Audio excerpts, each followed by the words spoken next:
ልጄ ራስን ችለህልኝ ትዳር ይዘህልኝ ልጅ ወልደህልኝ ፍሬም ባይ በቃ ይሄን ነው ሁሌ የምለው።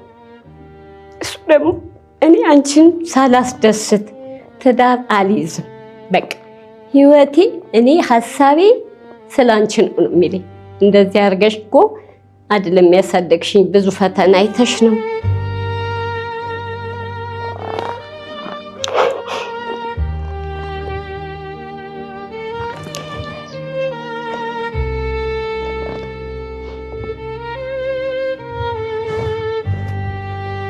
አላባት ነው ያሳደግኩት። የአባቱን ሞተ ወንድና ሴት ሆኜ በቃ እንደዛ አድርጌ ለቁም ነገር አድርሻው ነበር። እሱን ሁሉ ያውቃል እንዴት እንዳሳደግኩት። አሁን መጨረሻ ላይ ምን እንደጠለፈብኝ አላውቅም። እንደዚህ እንዳደረገው አይምሮውን እስኪነካው ድረስ ያበቃው ምን አውቃለሁ። ከ6 ወር በፊት የተፈጠረ አንድ ጉዳይ ነበር። ያም ጉዳይ ምንድነው? ከጋዜጠኛ ሶፎንያስ ዋሲሁን ጋር በተያያዘ በመካከላችን አለመግባባት ተፈጥሮ ነበረ። አብዛኞቻችሁ ያንን ቪዲዮ ተመልክታችኋል፣ ሰምታችኋል ብዬ አስባለሁ። ከ6 ወር በኋላ ሶፎንያስ ዋሲሁንን አግኝቼዋለሁ። በራሱ አንደበት የተናገራቸው ብዙ ነገሮች አሉ። እነዛን ነገሮች አስደምጣችኋለሁ። ከዛ በተረፈ ግን ዋናው ይሄን ቪዲዮ የምሰራበት ፐርፐዝ ምንድነው? ሶፎንያስ ዋሲሁን አሁን ከገዳም ወጥቻለሁ ብሎኛል። እንግዲህ እንደነገረኝ ከሆነ ከገዳም ወጥቻለሁ ራሴን ለማስተካከል፣ እንደገና ደግሞ ስጋው እንደነገረኝ ከሆነ ስጋው ወደሙን እንድቀበል ምክንያት ሆነኛል አይነት ነገር ብዙ ነገር አውርቶኝ ተገናኝተናል ማለት ነው። እንግዲህ እንዴት ተገናኛችሁ የሚል ጥያቄ አብዛኞቻችሁ ጋር ሊፈጠር እንደሚችል አውቃለሁ። ያው ስልኬን ያውቀዋል ብዬ አስባለሁ። መቼም ከዚህ በፊት የነበረውን ስልኬን ስለሚያውቅ በዛ ስልክ ላይ ሲደውል መጀመሪያ አላነሳሁትም ነበረ፣ ምክንያቱም አላውቀውም። ምክንያቱም ብዙ ሰዎች በስልኬ ላይ ስለሚደውሉ በዚህ ቀጥታ ስለማላነሳ ማለት ነው። ከዛ ግን ቴክስት አደረገልኝ። የላከልኝ ቴክስት ምንድነው? እዚህ ጋር እንደምታዩት የእግዚአብሔርን መንገድ እንዲይዝ ስጋው ወደሙን እንድቀበል ምክንያት ስለሆንከኝ ክበርልኝ፣ ፍጹም አልተቀየምኩም ይላል። ይህን ቪዲዮ የምሰራውም እንዲሁም ደግሞ እሱም የደወለልኝ ግንቦት 18 ከ11 ሰዓት አካባቢ ላይ ነው ቴክስት ያደረገልኝ። ልክ እንደዚህ አይነት ቴክስት ሲልክልኝ ማን ሊሆን ይችላል የሚለው ነገር ወደ አይምሮ መጥቶ ነበር። ምክንያቱም ስጋው ወደሙን እንድቀበል አድርገኸኛል እና ምን አይነት ንግግሮች ከኔ ጋር በህይወት ጋር በተገናኘ እንደዚህ ሊለኝ የሚችል ሰው የለም። ነገር ግን ቁጥሩን ስመለከተው 10724427 ይላልና አንደኛ 10 ቤት መሆኑን አየሁት። ምክንያቱም ከዚህ ፊት የደወለበትን ስልክ እኔ ረሳቸዋለሁ።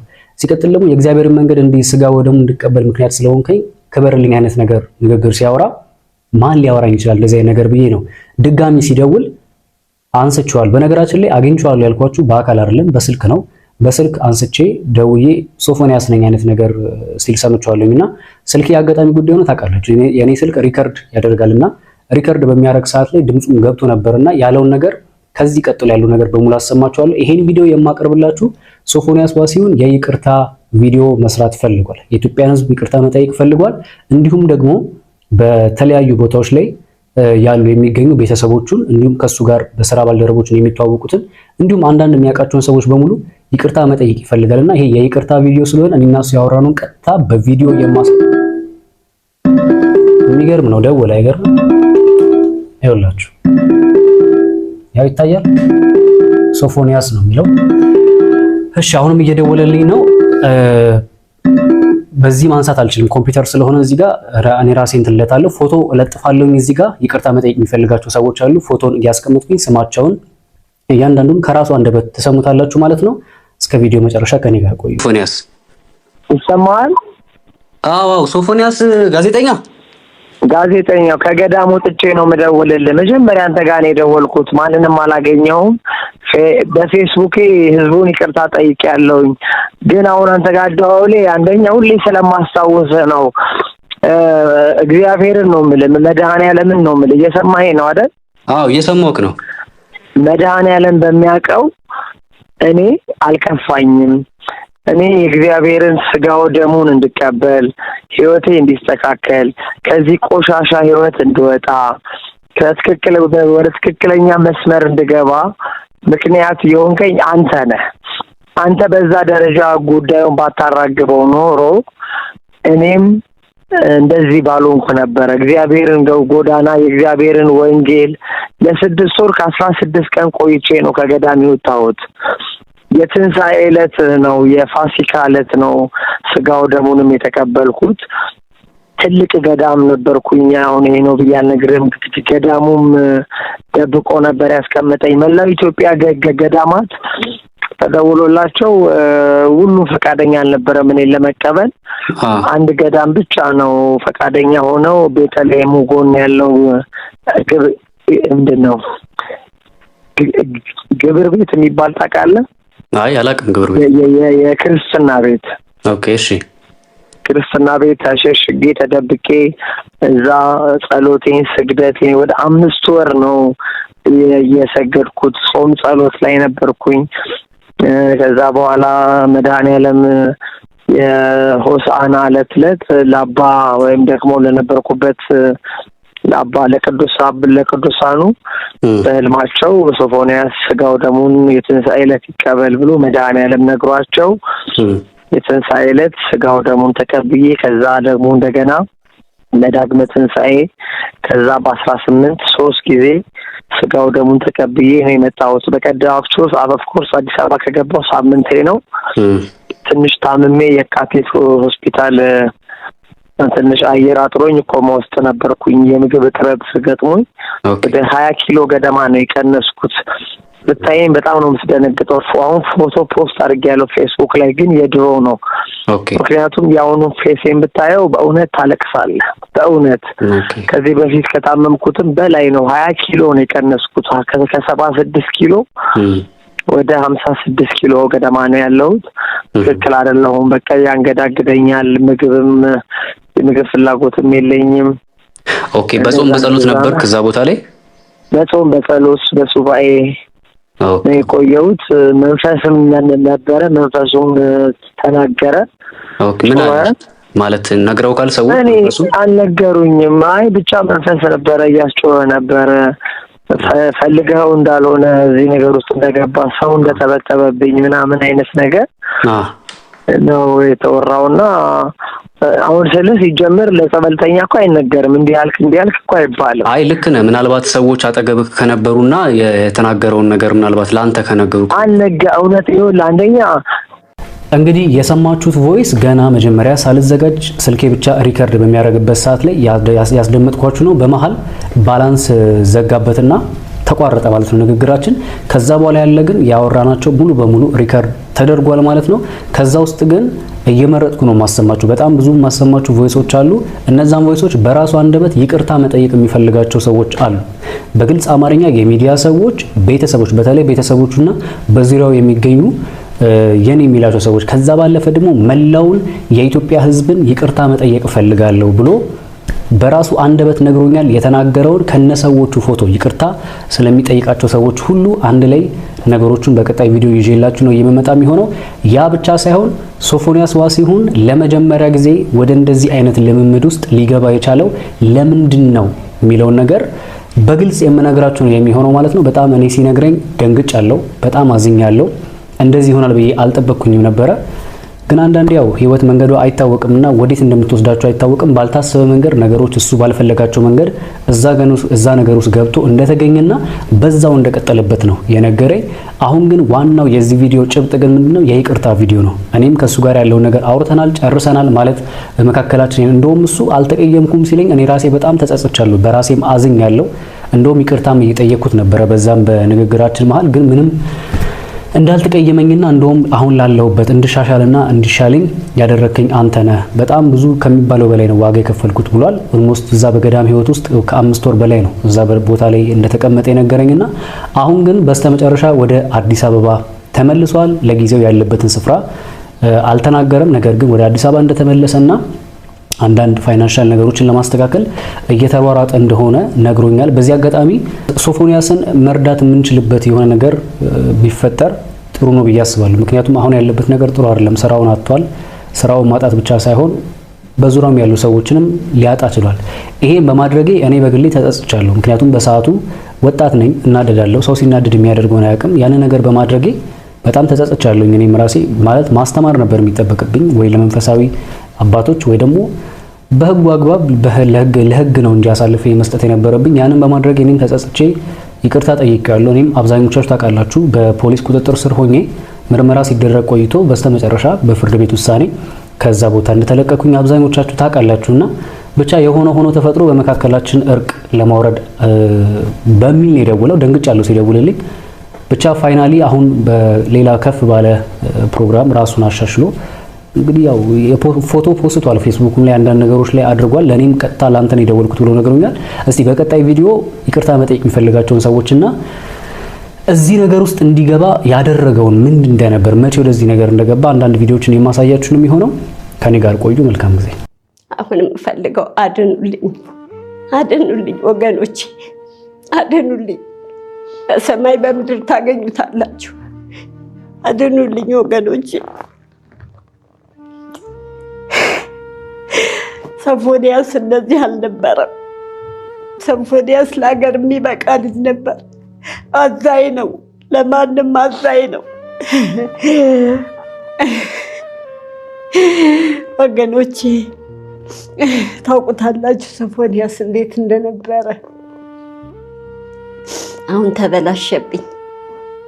አድኑልኝ ወገኖቼ፣ ከእግዚአብሔር ታገኙታላችሁ። አድኑልኝ ብቻ፣ ይሄን ነው የምለው። ከፈጣሪ ታገኙታላችሁ። ልጄን አድኑልኝ። ይህ የጋዜጠኛ ሶፎንያስ እናት ጥሪ ነው።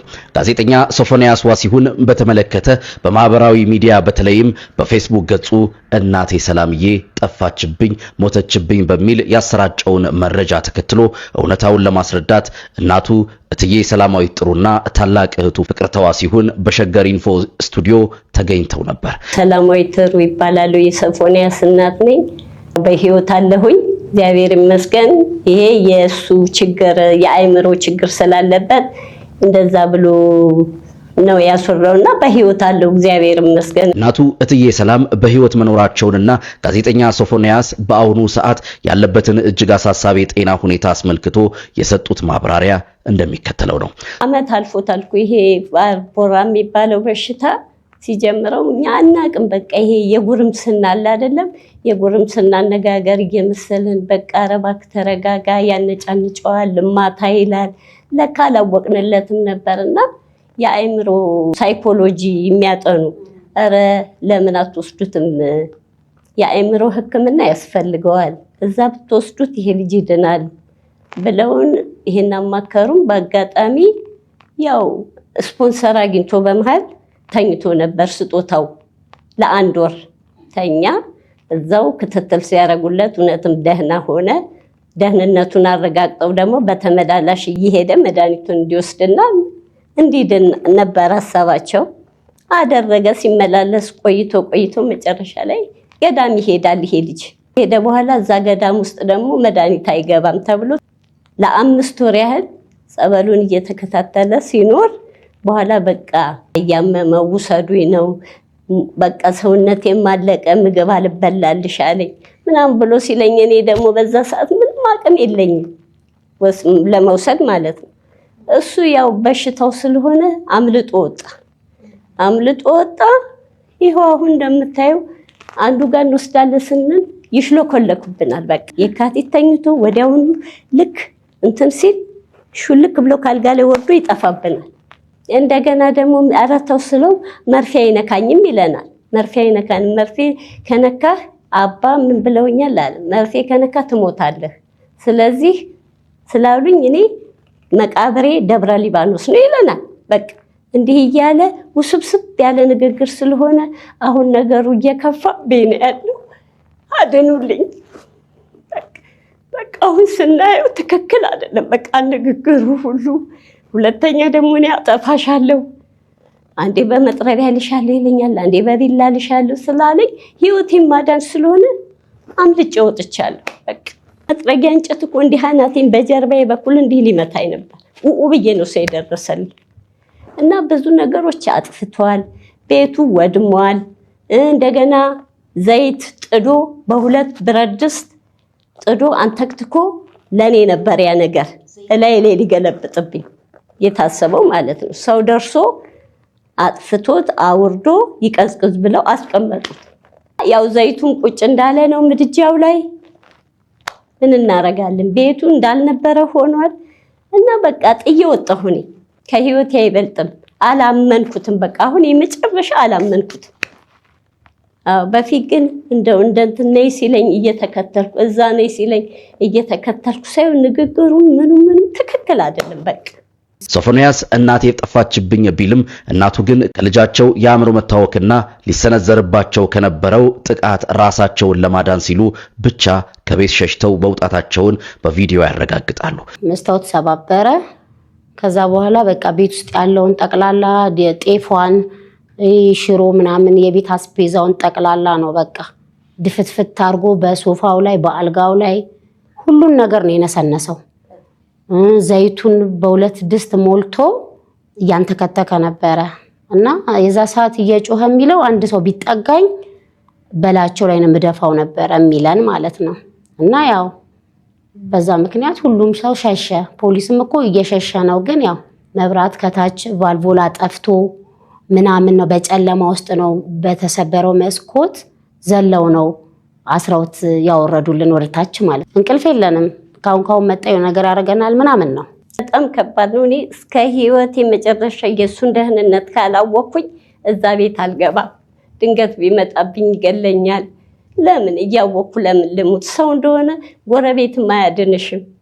ስለዚህ ህይወቴ እንትን ብል ይሻላል ብዬ ራሴን አድኛለሁ ለጊዜው ላለመታየት ቀጥታ እንደሚገለኝ። ከዚህ ቀደም የነበረበት የአእምሮ ህመም አገርሽቶበት ከህክምና ተቋም ካመለጠ በኋላ በገዳም ቆይታው መድኃኒት በማቋረጡ ምክንያት ሁኔታው ይበልጥ ውስብስብና ከአቅም በላይ ሊሆን ችሏል። በመኖሪያ ቤት የደረሰው አደጋ ከቀናት በፊት በቤቱ ውስጥ በሩን ቆልፎ ንብረት ያወደመ ሲሆን የቤት አስቤዛዎችን በመድፋትና ዘይት በማንተክተክ የቀረበኝን ሰው ገላለው በማለቱ ፖሊሶች መስኮት ሰብረው በመግባት ሊቆጣጠሩት እንደቻሉ ተገልጿል።